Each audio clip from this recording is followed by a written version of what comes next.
आज आम आसीलु माननीय सीईओ को पाखु आपण जानिचंती जे आज आमर माननीय श्री नवीन पट्टनायक कोमना गस्त थिला मीटिंग अति चमत्कार मीटिंग मैसिव सपोर्ट विभिन्न समय रे लोके आज आशा ठू अधिक लोक आसिक पहुँचले सेठी किंतु दुखर कथा जे आज मध्य कलेक्टर श्री मधुसूदन दास एवं एसपी अमृतपाल सिंह यांकर निर्देशक पुणी किए ना निर्देशक हिमांशु लाल प्रत्यक्ष आ परोक्ष इन्वॉल्वमेंट रे से माने आज जो हैरान हरकत आम काडर मान को करिसंती विभिन्न बाटरे आमे तो आश्चर्य जे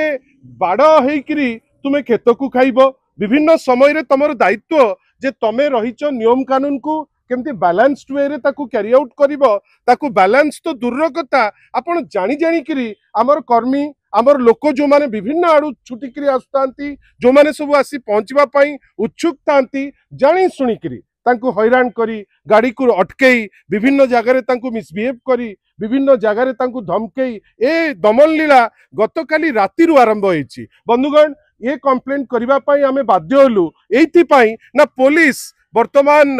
कोमना केवल नुहे नुआपड़ा रे सरकारी पक्षर गुंडा परी काम करुची विभिन्न समय रे आपण जानिचंती आग छात्र सभापति को उठागला बाध्य करी जॉइन करागला भारतीय जनता पार्टी रे परवर्ती अवस्था रे आमर जे शीर्ष नेतृत्व जे होचंती पीएससी रो मेंबर जे दलर टॉप लीडर श्री प्रणव प्रकाश दास को डेलिबरेटली गोटे मिछ एफआईआर फाइल करागला सी जगह रे नथाई करी फाइल हला आ तापरे सबुठारु दुख आज गोटे मीटिंग गोटे फेयर वे रे मीटिंग चलिबा कथा मॉडल कोड ऑफ कंडक्ट को भायोलेट करी जदि कलेक्टर निजे माने डिस्टर्ब करिवो एवं जानी सुनी करी जदि कहबा को उद्यम करिवे जे बीजेडी रो मीटिंग भंडूर हो मु केवल तांकू एतिकी कहबी आपण हुए तो चाटुकारिता करि परिथांती